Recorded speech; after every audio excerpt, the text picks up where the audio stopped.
She Slayers, and welcome to another episode of She Slays the Day podcast. I am your host, Dr. Lauryn Brunswick. Okay, so I forgot to include a very funny story in last week's episode about Dr. Jody Green, the chiropractor who ended up in a Mexican prison for 28 days. If you haven't listened to that episode, you should listen to that one after this because it's hilarious.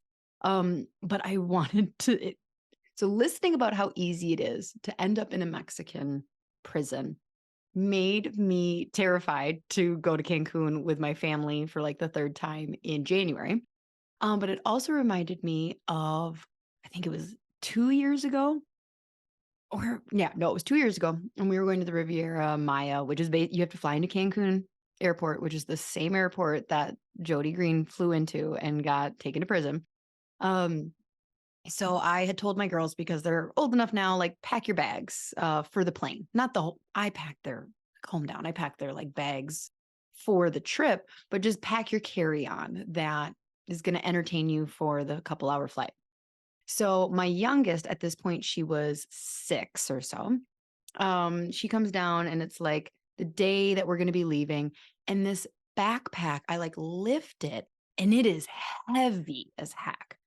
Now, normally I would not have even checked it, but it was so heavy. And I knew what was going to happen is as soon as we got out of the car at the airport, she was going to ask my husband to carry it for her.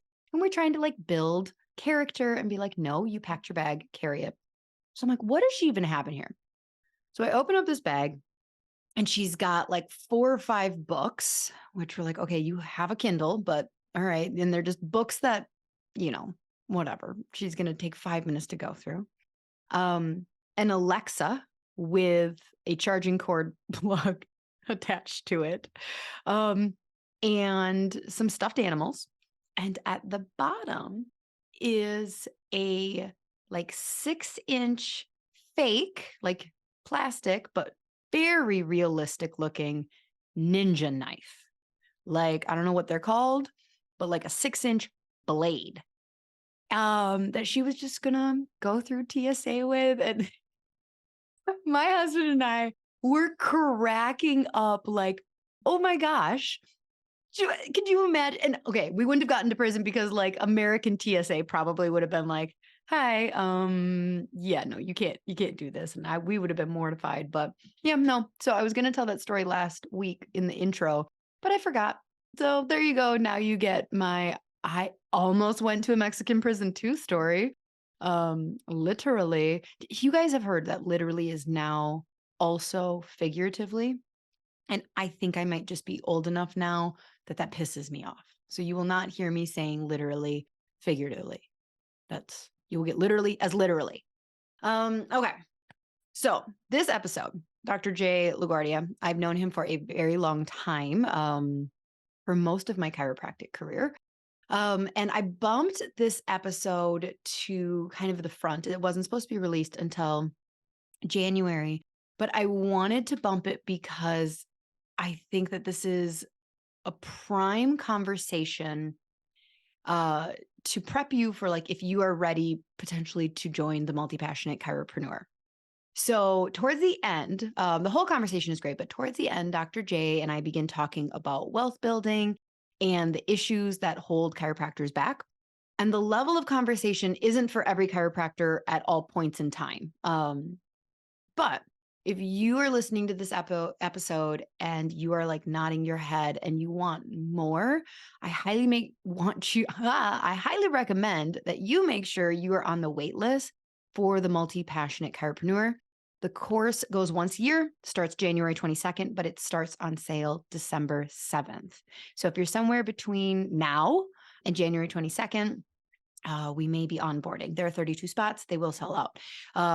Also, a little bonus on that. In the episode, Jay mentions that only 17% of clinics actually sell, which is disturbing.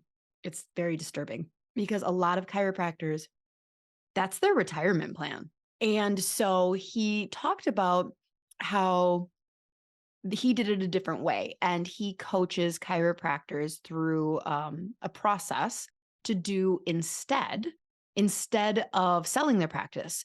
But this way, that practice that you've built continues to be a source of passive income which can fuel your retirement. So he has agreed. So, because we didn't have time to talk about it. And maybe I'll have him back in a year or two to talk about it. But we also might talk about trusts. I don't know. There was a lot of like end recording conversations that happened with him. And if you want to know, he has agreed to come to the live event for the Multipassionate Chiropreneur in April and talk through that process. So there you go. Go sign up. So let's get to it because this is an awesome conversation. So Jay has been an entrepreneurial enthusiast for 45 years. That began when he was 12 years old. And he's opened up practice of 18 different companies in a variety of fields, including chiropractic, coaching companies, real estate development, fitness studios. He's a podcast host and Amazon best-selling author. He's passionate about teaching other entrepreneurs that you can have it all. A great family life, peak health and fitness, and a thriving and profitable business. It's not a dream, and it is attainable to anyone who is capable of dreaming big. So I am excited for you to listen to this. This is a very value-packed episode. So let's pray and get down to it. Dear God, thank you so much for the many opportunities that we have in this life to create value for ourselves and value for those around us. Just fuel all of our actions day to day to continue to be better versions of ourselves. So that we can just be the ripple effect into everyone's life around us. In your name we pray. Amen. Without further ado, here is my conversation with Dr. Jay LaGuardia. Enjoy. Have you ever not recorded an interview by accident? You know what? I did start. I was probably 10 minutes in and I looked in. So I didn't do the whole thing. No. Okay. Was it a solo or with a guest? No, it was with a guest. Oh, okay. 10 minutes in isn't terrible. It's not terrible, Yeah. but oh my God. So now it's auto set. You can auto set it. What? Oh yeah, you can. Yeah, You're right. I don't know why. Yeah, I you can just auto feel set it. like, I don't know. I don't know. I guess I just don't know what I'm doing over here. You know, I like the like non-recorded part where it's like, yeah, nobody knows what we're talking about now. I had this, I did this interview. This is the podcast, by the way. We've officially started. So welcome, Jay. I love it. Thank you. I did this interview with a chiro once, and she was like, yeah, the episodes are like 20 to 25 minutes. And automatically I'm like, whoa, how do you do that? Like kind of jealous, like, wow, that would be nice to like only have that. But like, also, how do you get into stuff? So I get on, we spend like 15 minutes talking, and it's like, you know, just fun talk. And she's like, all right, I'm going to start recording. And I'm like, all right. So we do 20 minutes. I'm just getting warmed up. Like, I'm like a comedian where I'm like, I need like time to start getting warmed up. And then she like wraps it up. And then we continue to have 15 to 20 more minutes of like good conversation. And I'm just thinking like, you should include all of this. But do you struggle when you're on other people's podcasts, like being controlling of like, this is how I would do it? No, which is remarkable, right? Because of personality type, I like to be in control. Coming on your podcast, I was excited because we have a history together and we vibe well. So that was not going to be an issue, but people I've never met before and there's no prep. Like, I don't know where you're going because I can talk on so many different subjects. And I want to make sure I'm prepared because I want to give the host and their audience the best I can provide for them. So for me, I'm a preparer. I like to be prepared. And so that's the only side of it. But I'll tell you a little behind the scenes for people in the podcasting industry. So I have an engineer who does all my editing and everything, and slides in our reads and stuff like that. And last week, the unedited version was posted, and I got all kinds of emails and texts like around 9 o'clock because it goes out 4 a.m. Monday morning. It's like, dude, you might want to check your podcast. Like, it's unedited. I'm like, oh no. So yeah, so that was, So talk about behind the scenes. What's different in your edited one versus unedited? Reads, drops, intro, that kind of thing. Oh, yeah. Got it. Yeah, okay. Yeah. And then, sometimes, especially if I'm doing a narration, or like, I flub or I don't like that, I'll go, Jeremy, let's cut that out. Let's start here. Oh, wow. Like you like make it real nice. I'll like completely flub and swear. And I'm just like, I don't know. It's in there. It's in there. When you, okay, so Triple P podcast, Triple Yep. P life. No, now I'm all Life. flubbing. Triple Yeah. P life P podcast. life. Yeah. Yeah. Power, passion, prosperity. Did you have a goal in mind when you were starting that? Because you started it in 2019. Yeah, actually 2018, September 17th, 2018. Okay. I remember because it was our 30th anniversary. Okay. Wedding Yeah. or clinic? No wedding. Okay. Yeah. So why'd you start it? It's a great question. I did because, I had been retired out of practice at that point for 4 years. And, I was just selling off the remaining practices that I had. Our construction company or property development company was really taking off. The coaching was doing good, but it just kind of felt like this void. Like I have a bigger message to tell to a greater audience, and what's the best way to do it? And of course, podcasting was really starting to take off at that point. And so I was meditating one day, and I said to myself in this meditation before I started, I said, if there were 3 words that I could define that would define my life, and would be relatable, what would they be? And power, passion, and prosperity, what came to my mindset. And so, okay, that's it. So divine inspiration. And from at that moment, I decided I was going to get into podcasting and started coach. In fact, it was Johnny Lee Dumas from Entrepreneurs on Fire, who has one of the top business podcasts. He's top business podcasts in the world. So I started coaching with him, and it's like, wow, this is a lot more than I thought it was going to be. I just thought you get on a mic, start riffing. And he said, you can do that, Jay? He goes, but it's going to suck and no one's going to want to listen. Hey, I beg to differ. Just kidding. So I worked with him for a while, and I got things launched. And he said it's going to be a slog. He said podcasting is about the long game. So if you're in this in 3 months, you're thinking you're going to make a ton of money and you're going to have this huge following. He says it's just not the case for most people. If you're Joe Rogan, it's a different story. Like if you have a name and a huge following, that's a different story.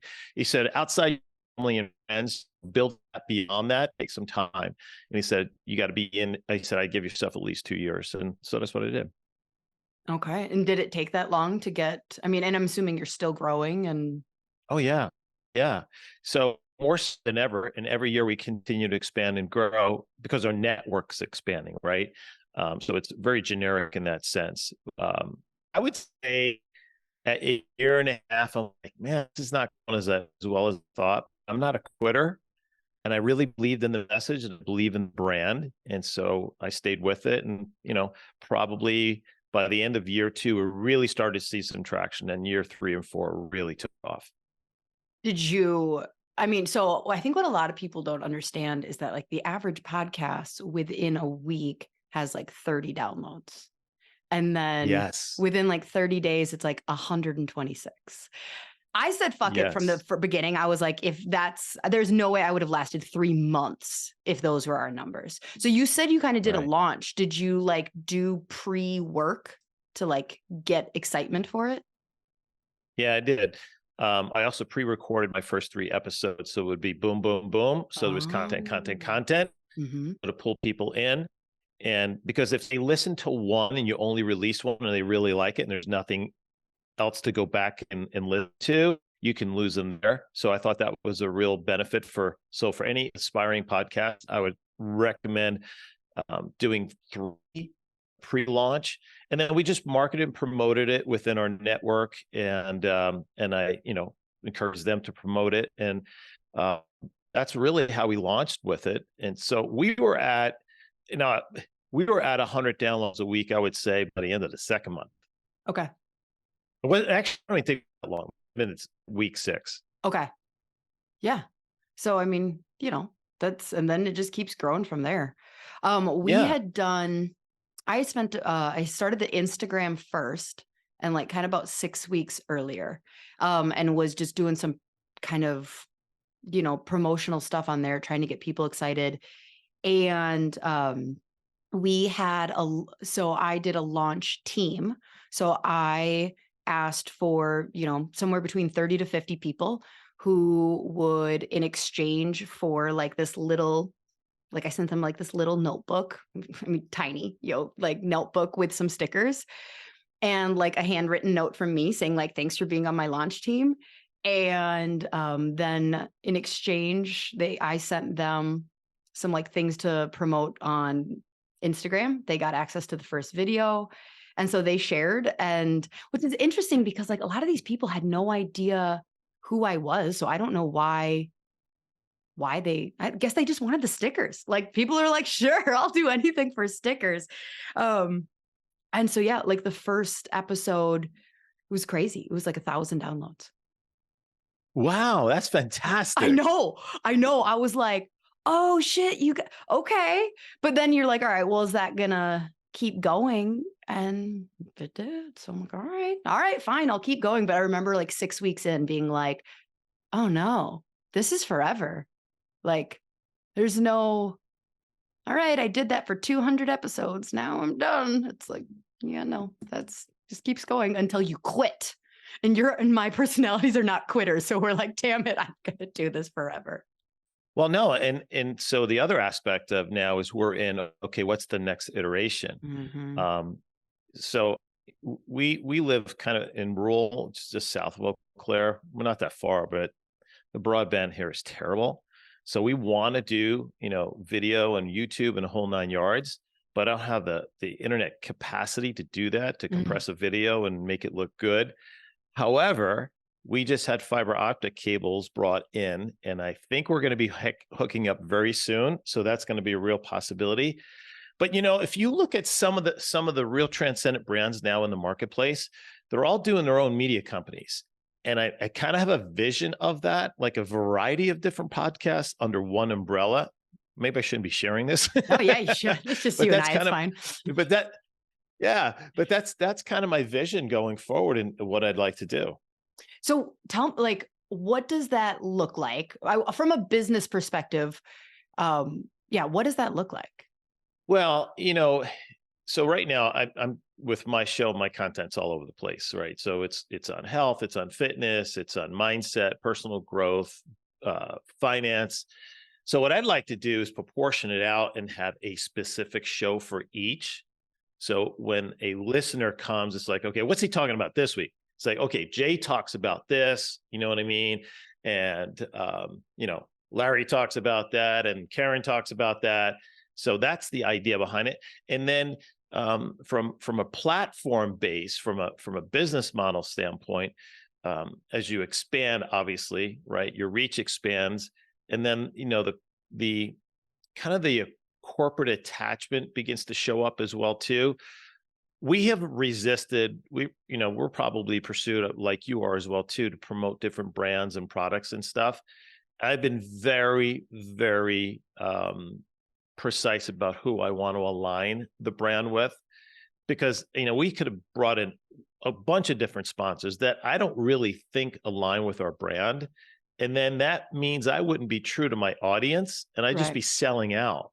That's a big thing that I don't think brands understand. Like I have a lot of brands specifically within chiropractic. So like I have this vision that outside of chiropractic, they get it a little more, but I feel like brands within chiropractic, like they don't understand that like, no. I built a community and like the community trusts me. So if I just like whore myself out there, that damages the community long term. So like you really do have to protect that relationship. And your credibility. Mm-hmm. You know what I mean? And I actually think it hurt me because I didn't stay in the chiropractic lane. I went broad. Well, right? I was going to ask you that, like, because I'm in the reverse where I'm like, feel like I'm definitely not capped out, but like anytime you talk to a coach, they're like, okay, we might need to widen your audience a little bit. And because they're like, okay, so your audience is chiropractors. And I'm like, more like subluxation based chiropractors. And they're like, what does that mean? I'm like, well, let me explain chiropractic.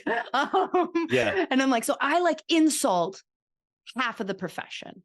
And then for a while we started, like, you weren't allowed to be on the podcast because you were a boy for a long time. We didn't let boys on until episode 200. So No like, kidding. I didn't know that. well, it was one of those like things where it was like, I didn't know why felt called to start a podcast. I was just like, I wanted to help people solve problems, specifically Sure. chiropractic problems. I just like the solution oriented mindset. Like, and so we started that. And I don't know why. It was just like, it was a female for females. And I think a lot of women actually do that. There's a lot of female coaching for females. And we don't need to unpack that, but that's where I started, kind of in that, like, it seemed like the thing to do. And then it felt like there was all this pressure, around episode 100 plus, it was like, it felt like an artificial rule that I didn't really, I had established for myself, but didn't really agree with anymore. But then it's like, well, who's the first guy that's going to be on? Like, I don't know.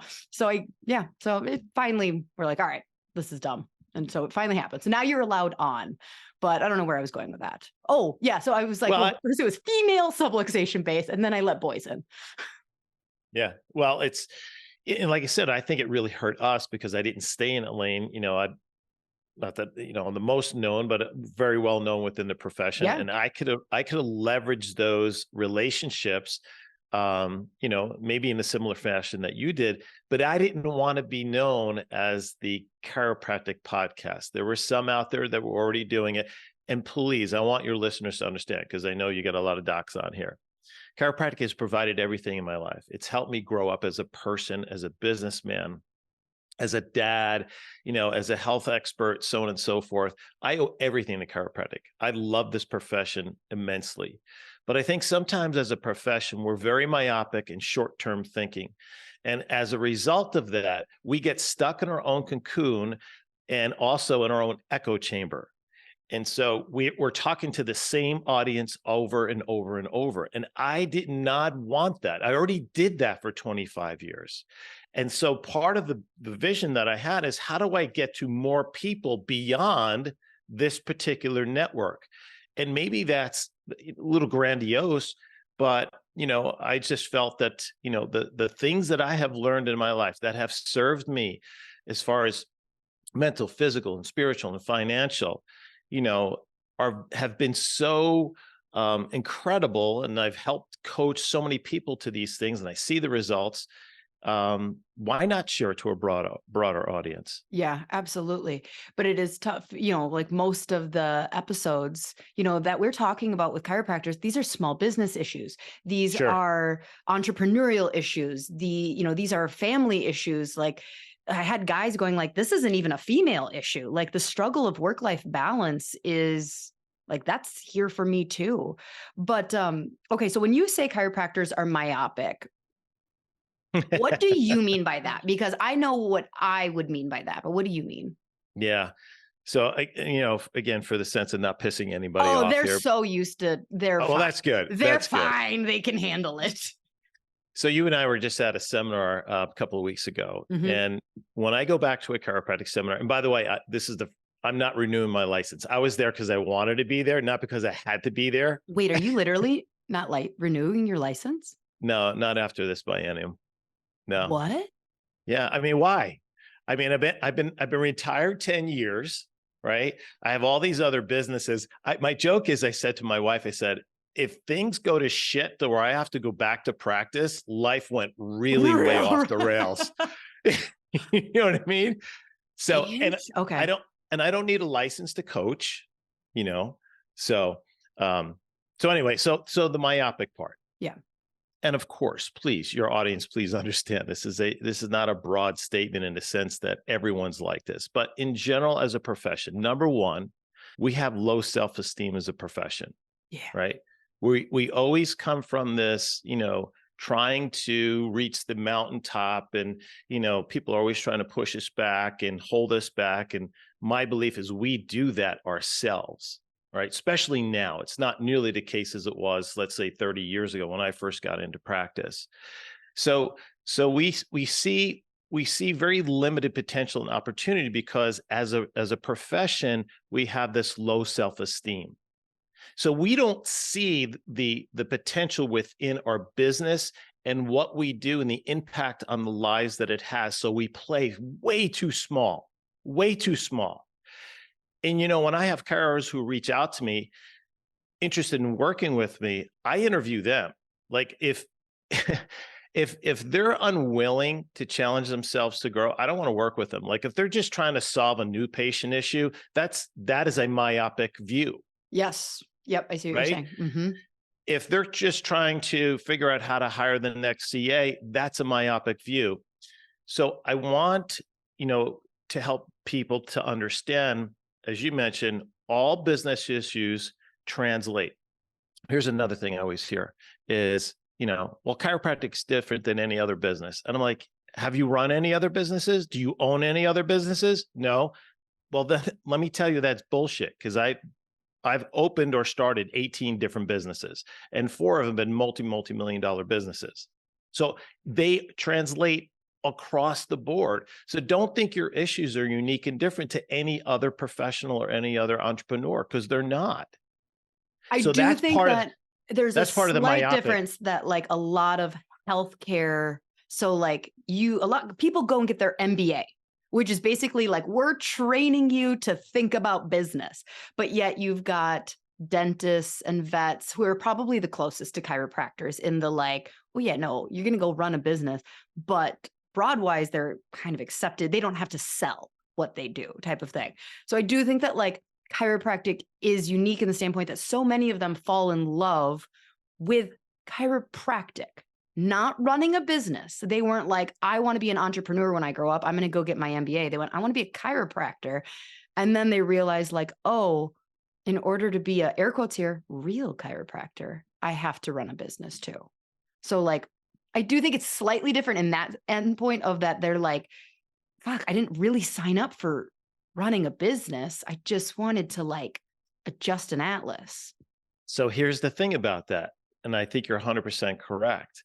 And this is another aspect of the myopic aspect of the profession, is we don't realize as a profession, we're salespeople. Mm-hmm.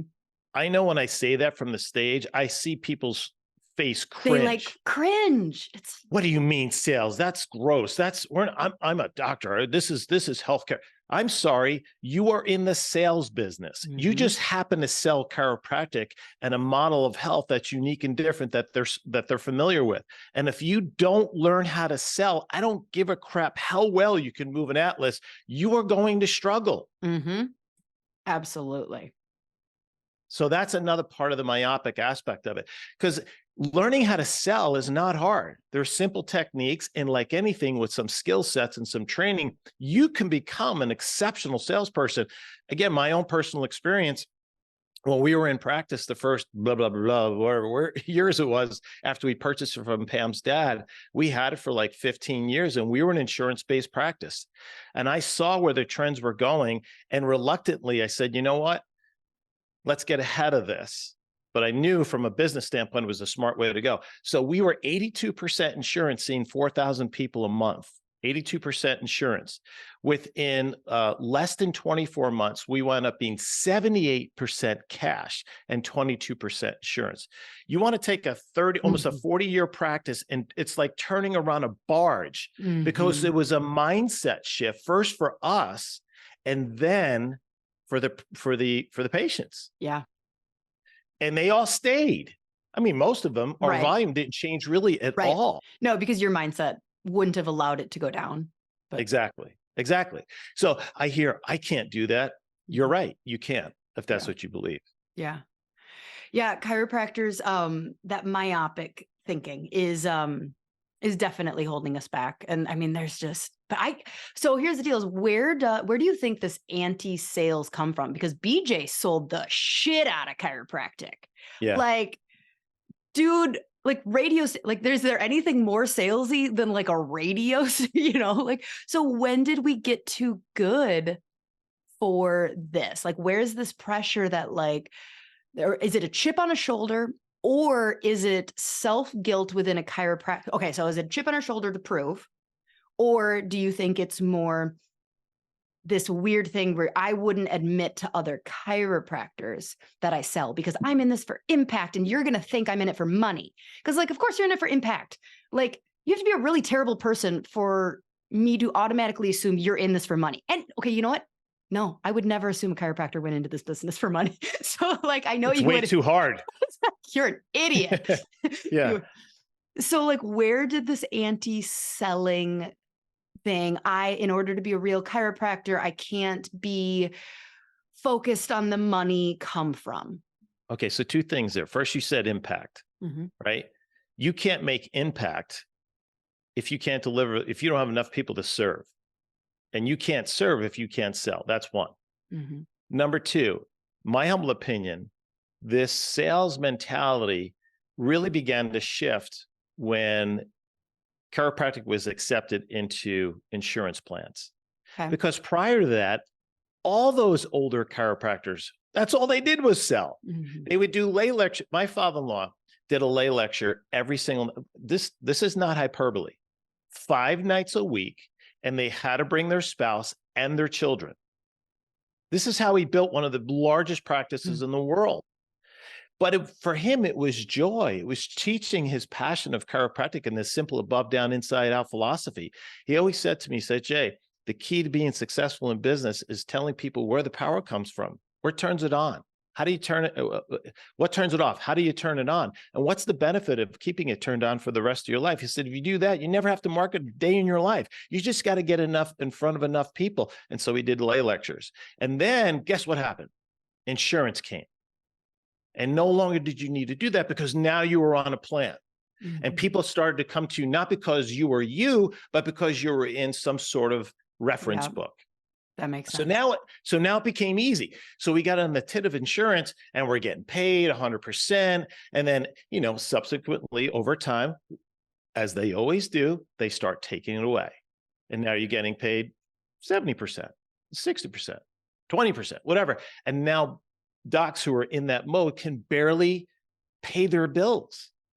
And so they never had the need to get trained to sell. And now, as the model has completely changed, we're not prepared to sell, A, because the schools don't prepare them to do it. They don't help them understand that this is a normal part of the business.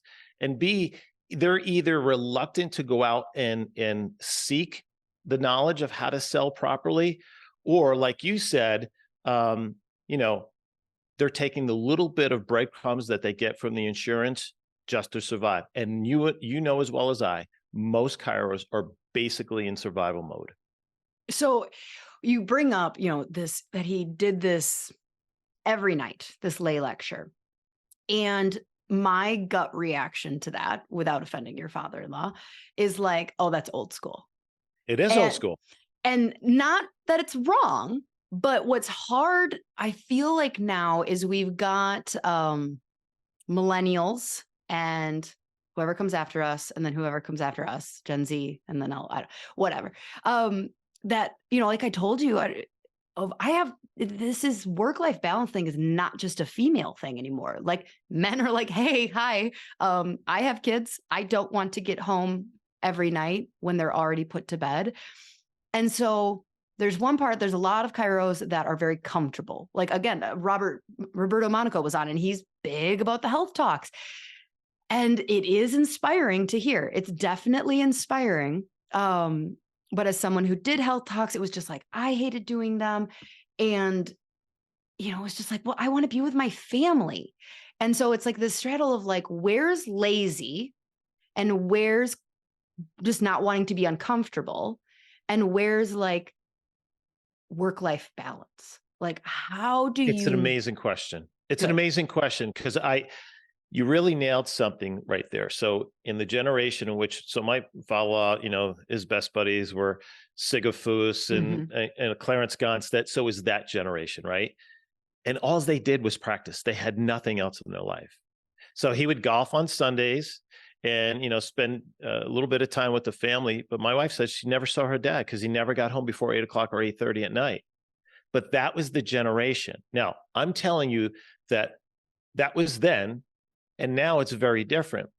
So I was in that transition period. I was the same way. I didn't want to miss my kids growing up. I wanted to be able to have dinner at night. So there's trade-offs. And the trade-off was, instead of being in the office till 8 o'clock, I was in the office till 7 o'clock and we ate dinner late. My kids always, always say, we never had dinner before 7:30 at night, ever. Right.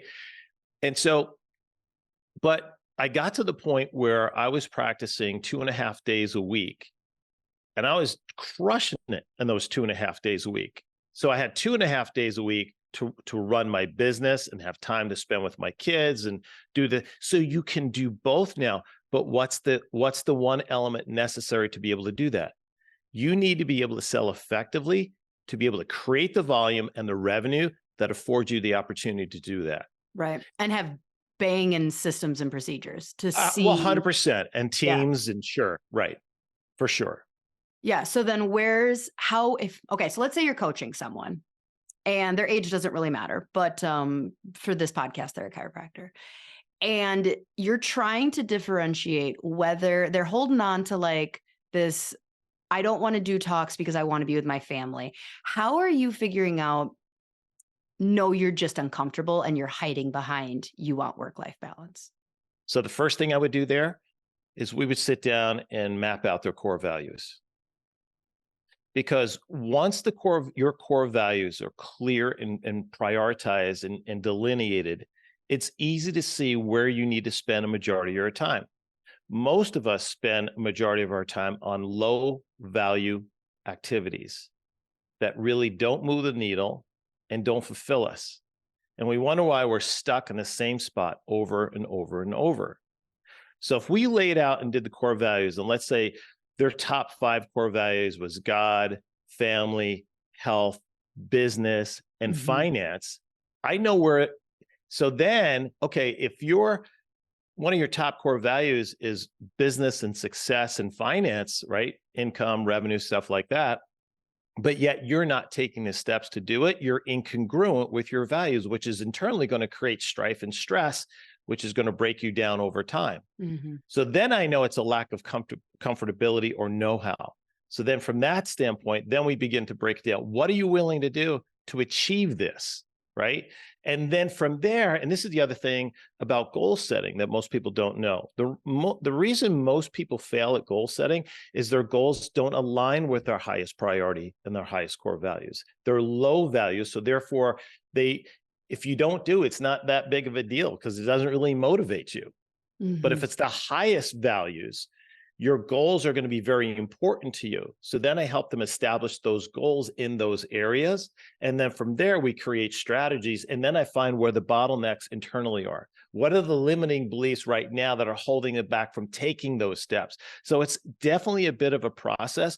But what I find with most business coaches, they look strictly at the business and not between the 6 inches between the entrepreneur's ears. I always start there first because my motto is growing people grow businesses. And if your business is stagnant, it's a direct reflection of you, not good, bad, or indifferent. It's just what it is. So I got to figure out what the internal bottlenecks are to help work through, process, give the tools. So then when we establish these goals, we're on the same path and we can move forward really in an expeditious way.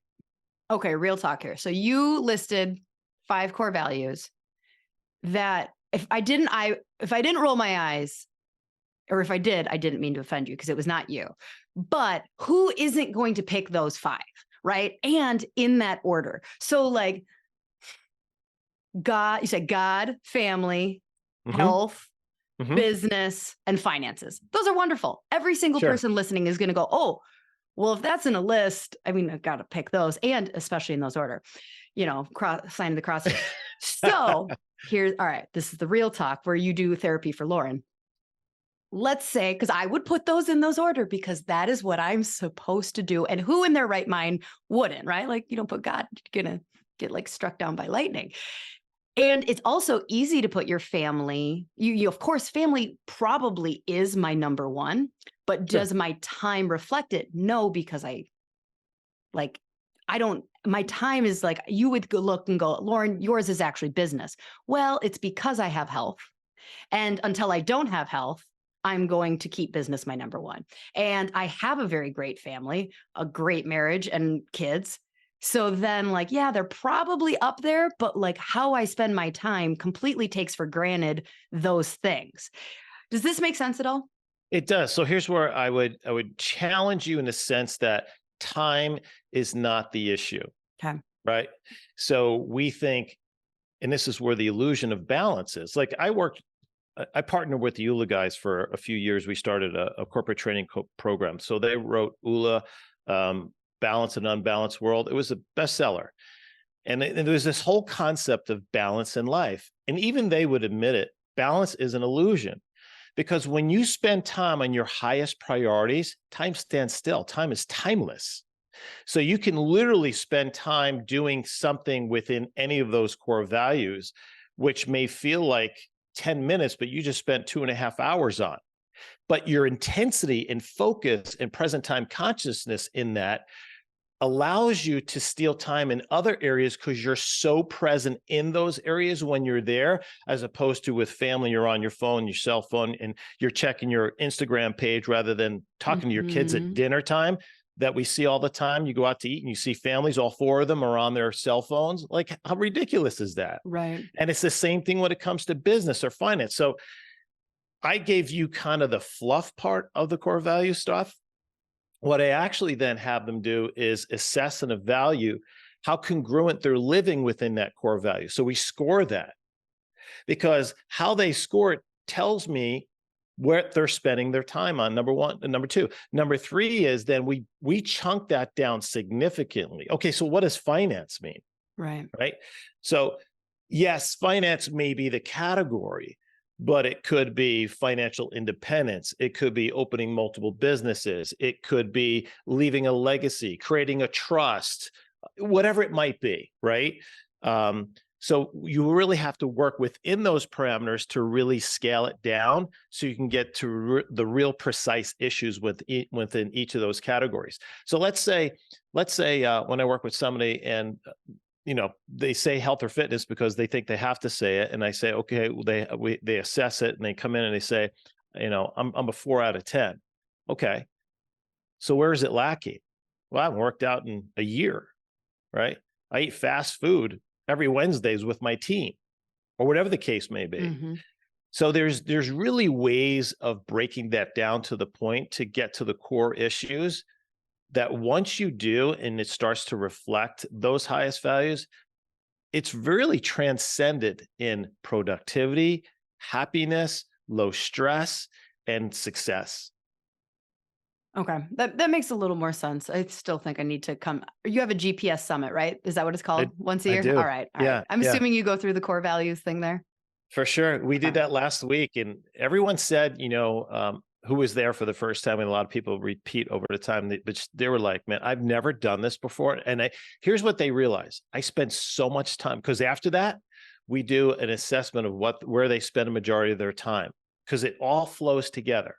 So when they see where they're spending a majority of their time and they realize that it doesn't even come close to these high, then Mhm. they go, man, now I know why I'm exactly in the same place right now than I was a year ago. And I'm feeling frustrated and wondering why I'm on this hamster wheel and my life is never changing. It's just awareness, introspection, or it should be introspection, awareness, and then strategic change. Oh yeah, because changing people's behavior is the easy part. Yeah, right. Right. Now you know. So now you'll do something different, right? But if you're not aware, you can't change. So This is awareness true. is the first step. Yeah. I was thinking while I was working out, because the person leading the class, it was on Peloton, was talking about her like life coach.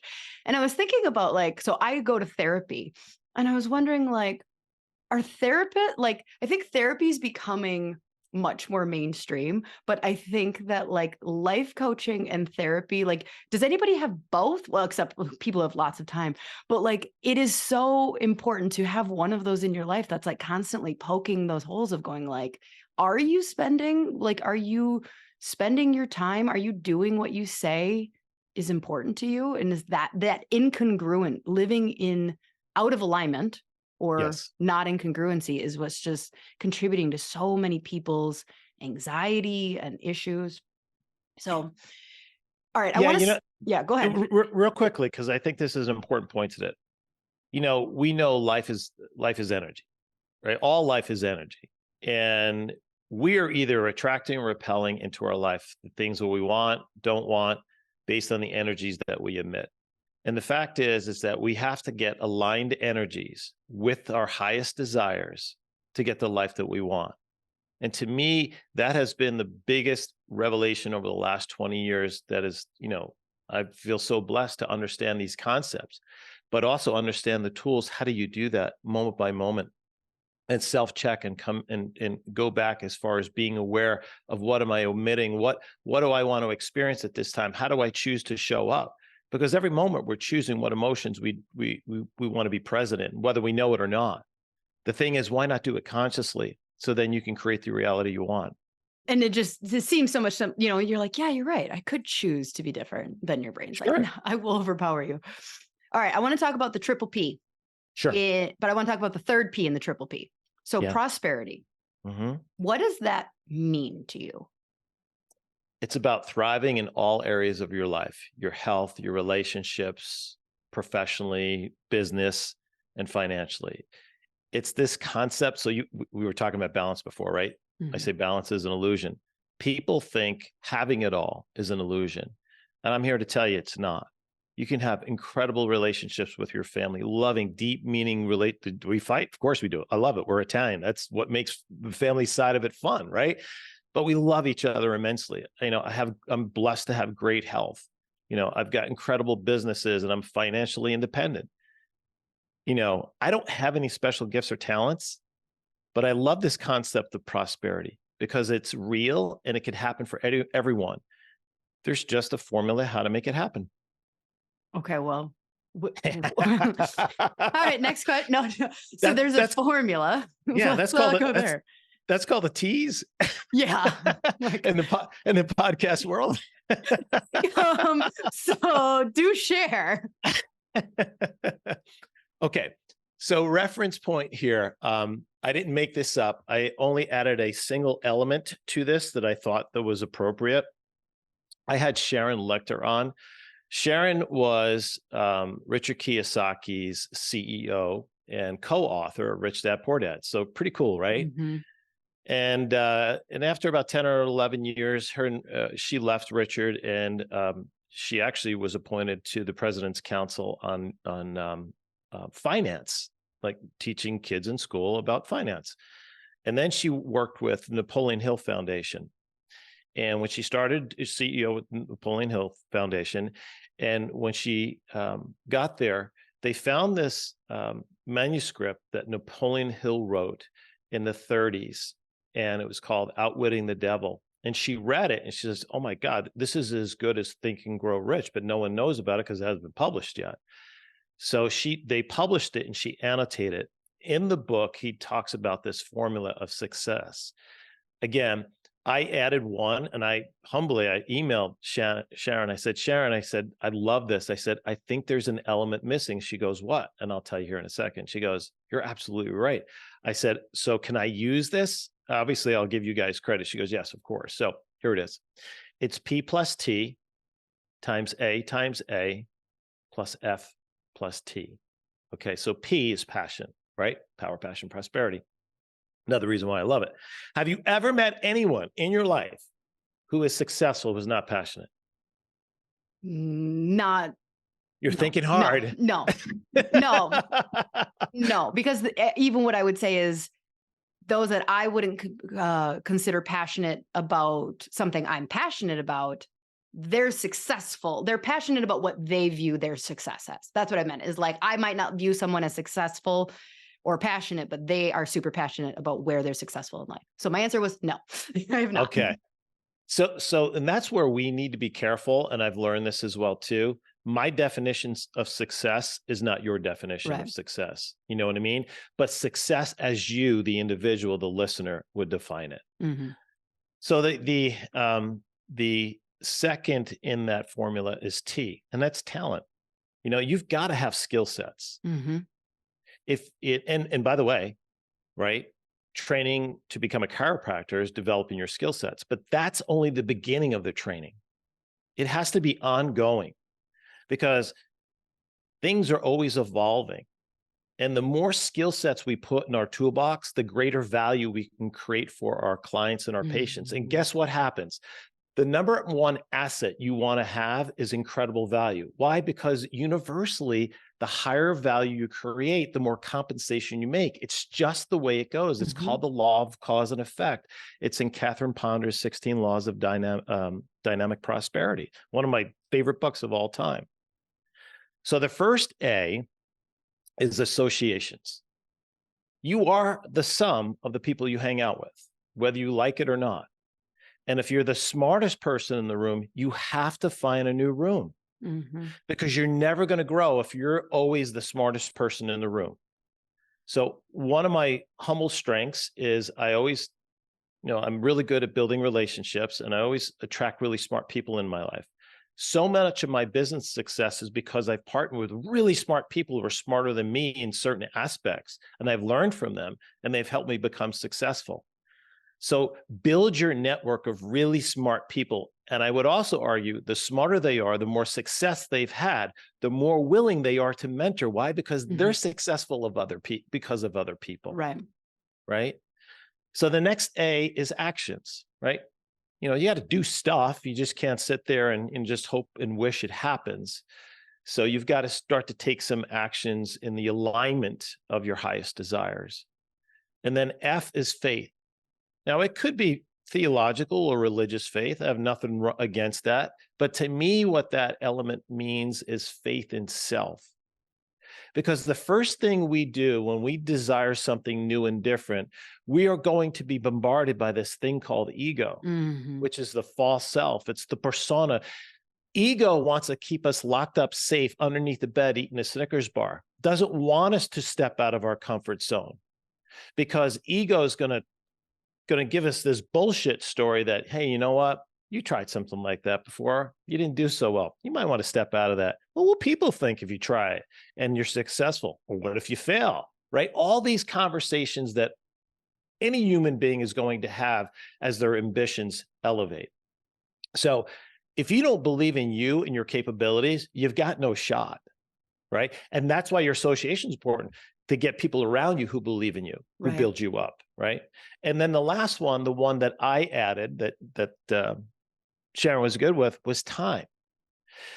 Here's the thing I learned this year, because I love to study and learn. And I do a program called Money Mindset Mastermind. So I really like to continue to expand my mindset on this. So I used to believe that the importance of goal setting was paramount to success, and it still is.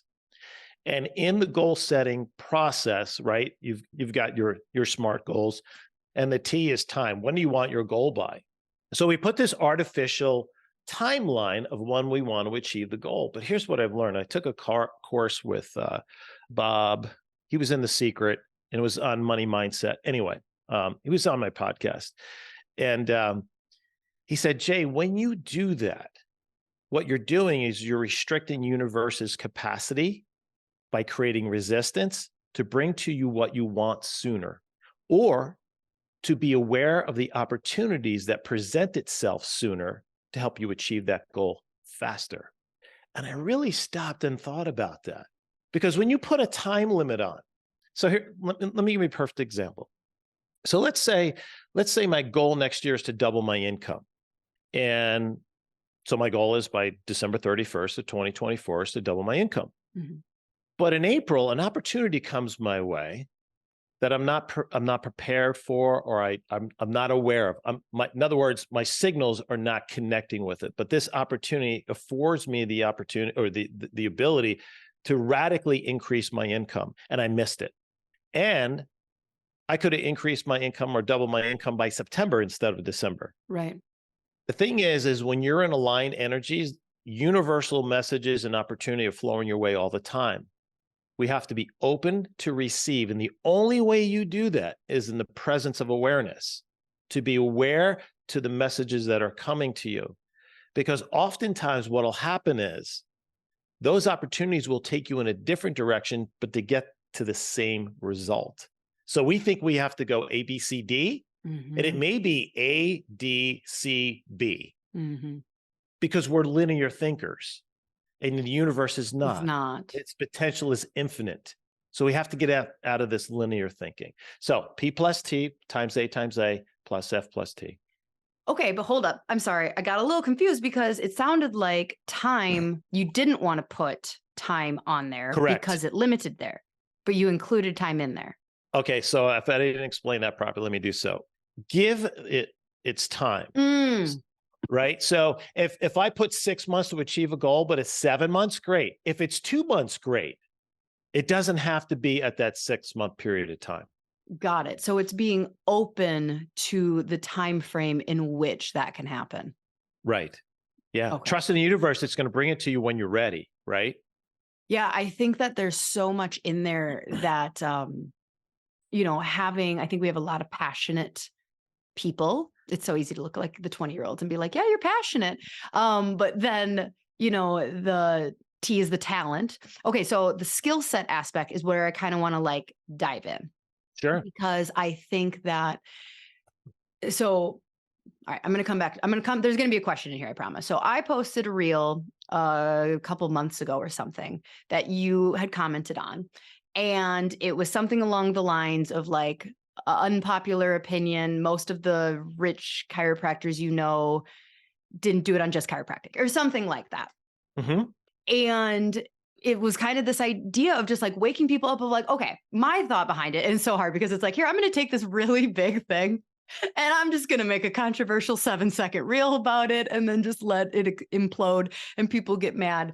But I'm kind of here to start I think that like, I'm here to start disrupting this and bringing conversations with people like you that I'm like, hey, did you guys hear the whole multi-million-dollar businesses thing he just casually said? Like, I think that chiropractors are almost getting more myopic in this sense of like, or like my generation was like, I just have to do this only through chiropractic.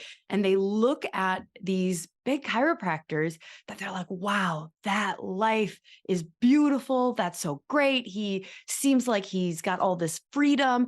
And I'm like, shit, you're not even getting your license? Like you dropped that identity. I don't know. I think in my mind, I would just have to hold on to my identity that like, I'm a chiropractor first. So therefore, I always have to have my practicing license. So like, did you have to get over that step first of like, okay, yeah, I learned how to become a chiropractor and that's wonderful. And I love this. And now I'm going to keep learning how to make money in other businesses. Or did you come into chiropractic with that?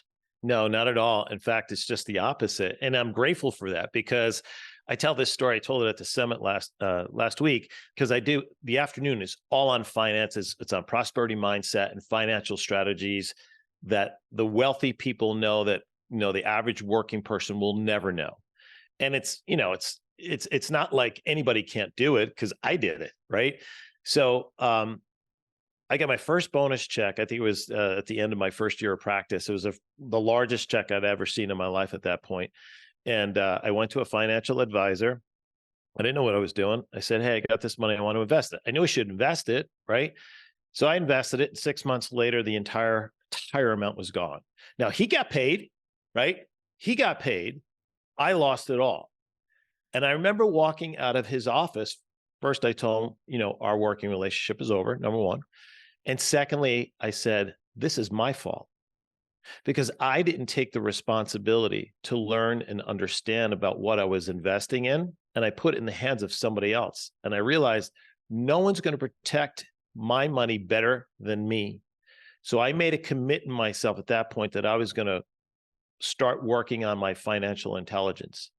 And so I started reading and going to courses and learning. And the more I did it, the more I enjoyed it. It's fun. The biggest issue people have with money is a lack of understanding of terminology. And Wall Street and the banks do that intentionally to confuse you. So you have to remain dependent upon them. So once you learn the terminology and you learn the vehicles and you learn how to velocitize money, and again, anybody can do this. So I'm going to reference your post and my response in the post, because someone had responded something to the effect, you could get really wealthy in chiropractic, right? And it was like, well, of course you can. Yeah, of course. And again, right? Define wealth. My definition of wealth may be different than yours. And the way I define wealth is being able to do what I want, when I want, with whoever I want, right? With no financial restrictions. To me, that's pure freedom and financial independence. So that's my definition. But my response was, most chiropractors will achieve wealth not with the money they make, but the money they invest that they made as a chiropractor. Okay? Because there's this triangle. So think at the top of the triangle is earn.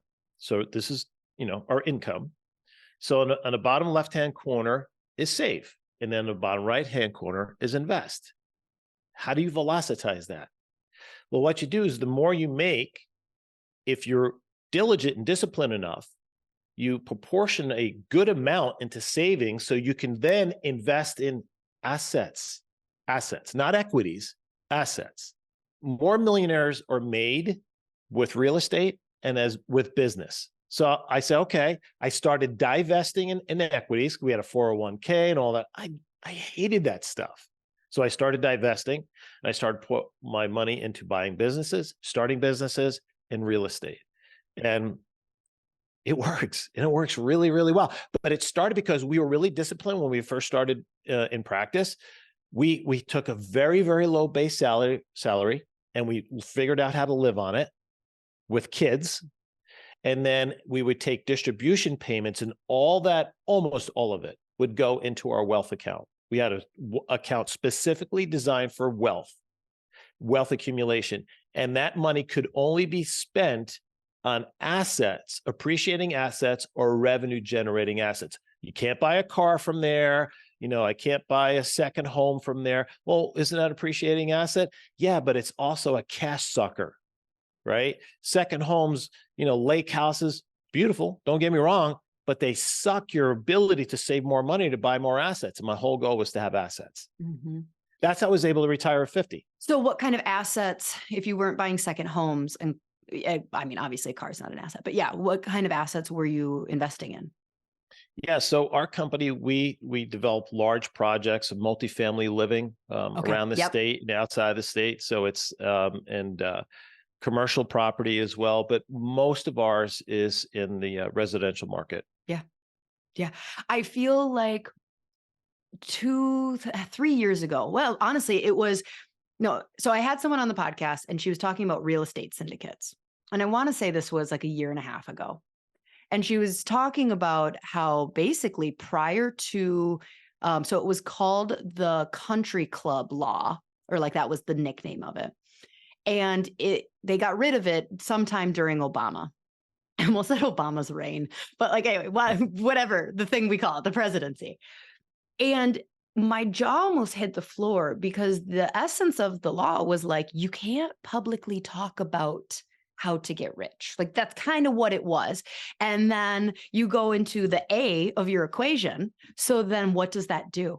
It's called the country club because the only people, you were only allowed to talk about it with your friends. You could only share financial investment and how to make your money work for you with your friends. This was a law up until Obama. Like even the babies listening now are like, oh, I was alive then. Like this isn't something that was abolished in the 50s.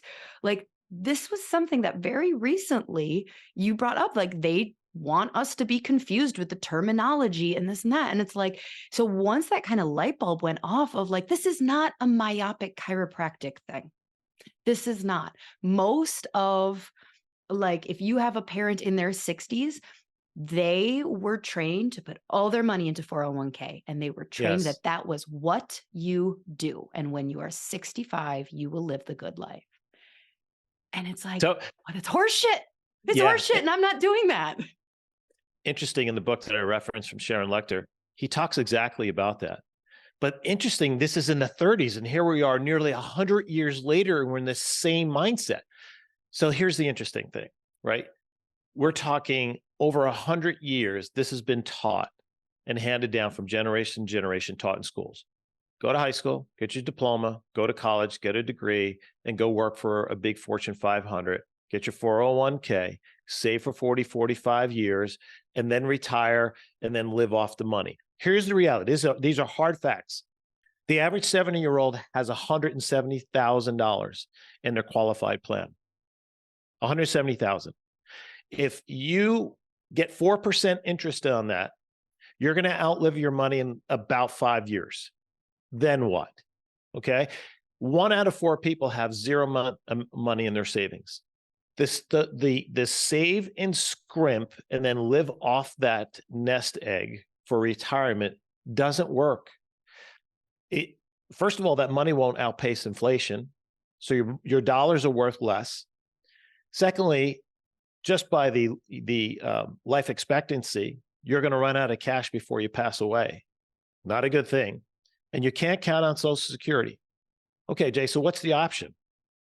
You don't retire with savings, you retire with income. What does that mean? Well, if I have businesses spewing off money, right, and rental properties spewing off money every single month, I always laugh, I say this.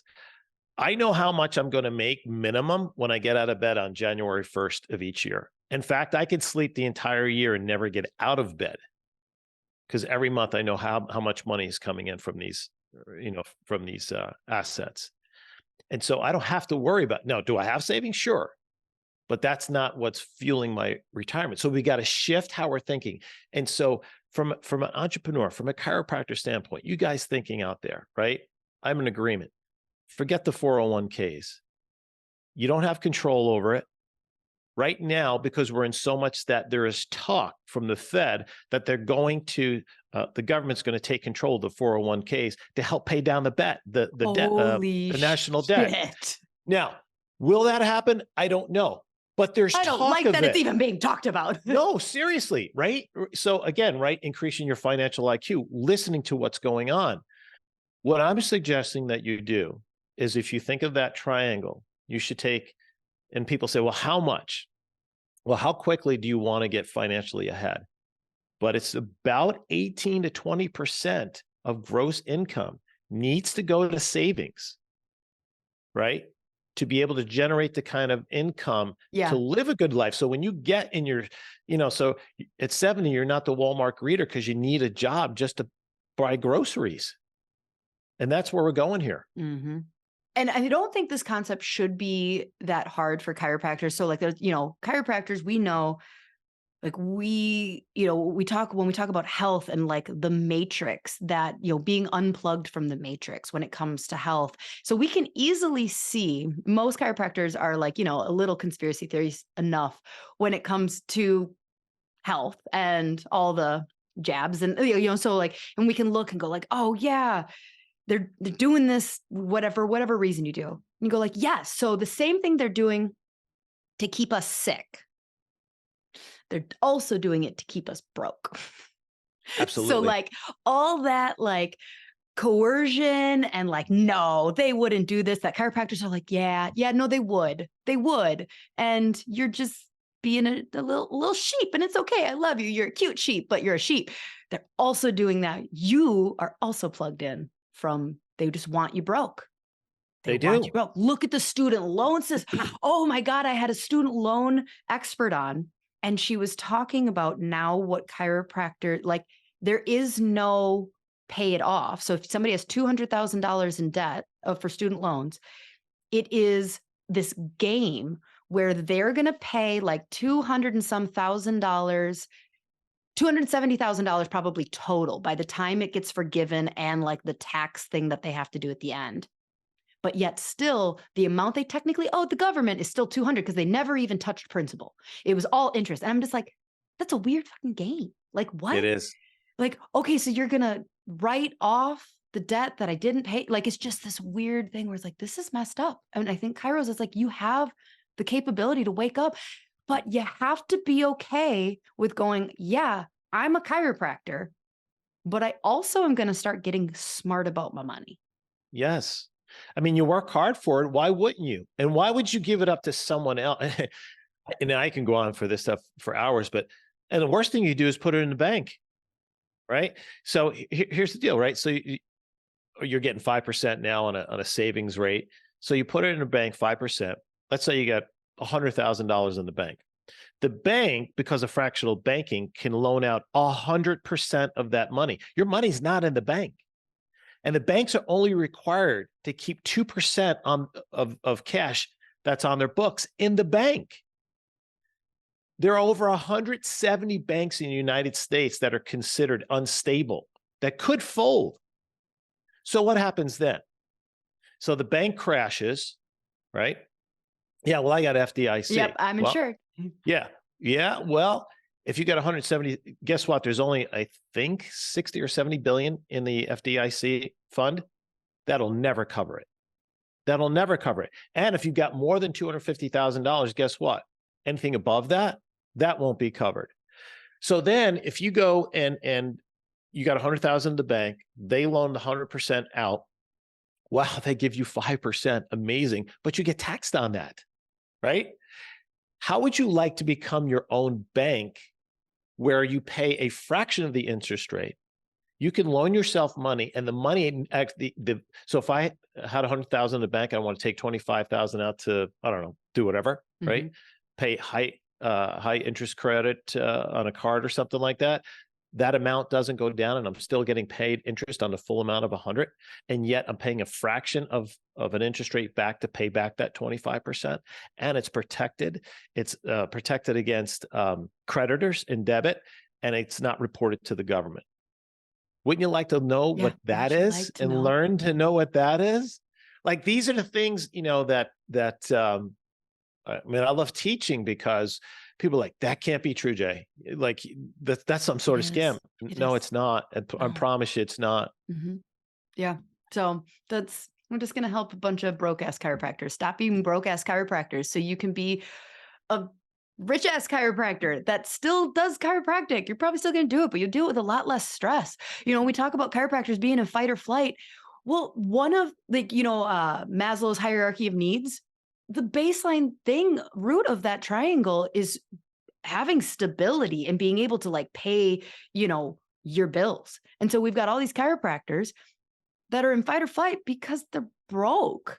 And they're worried about, they're like, yeah, I'm going to be my enlightened self and be super healthy and the best chiropractor in a line. But yet they're trying to figure out how to make ends meet. And that person is never going, when you are worried paycheck to paycheck, basically, you're going to be in fight or flight. You can't be the best doctor. You can't do that. So, and guess what? When you're in that fight or flight too, like you say, you can't be the best doctor, which means you're not creating exceptional experiences for your patient, which just perpetuates the same issue over and over and over, right? I just want to mention this real quick is, because I mentioned one of the ways to self-fund your retirement is to own a business. So this concept I've been teaching to some of the docs that I work with is don't sell your practice. Sell a portion of it, bring in a young doc, mentor, teach them, right? Sell them half of it, and, over a 5 or 10 year period of time, and let that fund your retirement. Do you know, Lauryn, I don't even know if you knew this statistic, but do you know what percent of practices actually sell? And No. It's going to blow you away. It's 17%. 83% just close their doors and walk away. Wow. Could you imagine that? No. Building up an asset, a revenue generating asset that you can leverage, but because they don't prepare, they don't know how to transition, they don't take the time necessary, because really it's about a 5-year plan to get your practice prepared. You could sell it tomorrow, but if you want to do it the right way, right? And bring somebody in and train and have your buyer in-house, it's going to take some time to do that. There's some great strategies and that really can set you up in a nice place when you're ready to transition out of practice. Oh man, we could talk for a long time. Okay. So you have a lot of opportunities that people can work with you and just absorb more information from you. So where can people get more of you, Jay? So the simplest would be, first check out the podcast, Power, Passion, Prosperity, Triple P Life. You can find us on any of your favorite podcast apps.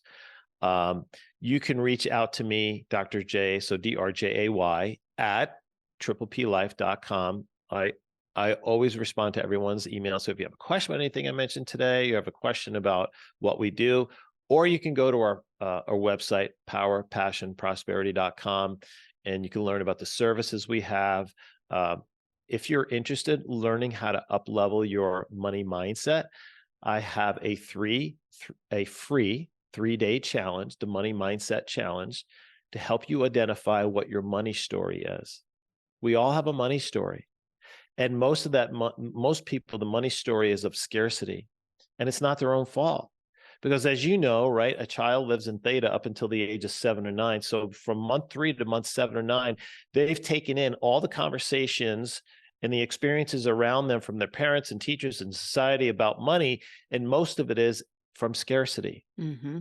So I help people identify what their money story is, and then give them tools to change it. Because I can help you with strategies or put you with people with high level strategies. If you don't change your money story, you're never going to create prosperity and abundance in your life. So that's got it right. Headspace first, tactics seconds, just like with the coaching. So at the website, they can learn more about the other products we have. And I also host a money mindset mastermind for entrepreneurs where we meet every couple of weeks and we dive deep in this stuff, tactical and mindset stuff. I love it. I love it. All right. We'll have some of those links listed below for you. So, Awesome. All right, She Slayers, go check out more of Jay. I've been lucky to know Jay for multiple years now. It's fun. I don't always know my guests when they come on, because it's like, okay. So it's good to know, like, all right, this one's going to be good. So I appreciate your time so much, Jay. Thank you. I appreciate you. And for your listeners, I blew Lauryn off. I completely forgot our initial time. So once again, thank you for being flexible in your schedule. My life is flexible. I just worked out before and like I was going to work out after, then I just worked out before. Like, it's fine. I've got freedom. Awesome. I don't even know what I do with my life. Hey, I'm really proud of the stuff you're doing and the lives that you're changing. And so just keep rocking it. And I hope our paths cross again here soon. Yeah. Thanks, Jay. All right, She Slayers. Until next week. Bye.